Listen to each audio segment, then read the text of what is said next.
Facebook-ում երկու օգտատեր Նիկոլ Փաշինյանի տեսանյութի տակ 1 տարի առաջ մեկնաբանություն են գրել ու դարձել մեղադրյալներ։ Մեկի գործը դատարանում է, մյուսինը քննչական կոմիտեում։ Այս խոսքի ռեպրեսիաները մեզ լավ հանգրվանի չեն հասցնելու։ Մեկ շաբաթվա ընթացքում երրորդ դեպքն է հանրայնացվում։ Մեղադրյալի կարգավիճակում հայտնվածներից է Գայանե Մեսրոպյանը։ 1 տարի առաջ նա Նիկոլ Փաշինյանի ֆեյսբուքյան տեսանյութերից մեկի տակ մեկնաբանություն գրելու համար հետախուզման մեջ է եղել։ Օրերս նոր հաճնում գտել են ու երեխաների աչքի առաջ բերման ենթարկել Գայանեին։ Մինչև Դիլիջանի բաժին հասնելը չգիտեր ինչու են տանում, ինչ հանցագործություն է կատարել։ Մի տարի առաջ եմ այդ գրել, մի տարի առաջ գրածս ինձ երեք են եկել գտել, բռնել։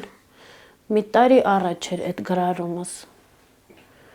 Մի տարի առաջ, ասма քեզ մի տարի է մենք ման ենք գալիս։ Ռոզսկի մեջ եմ։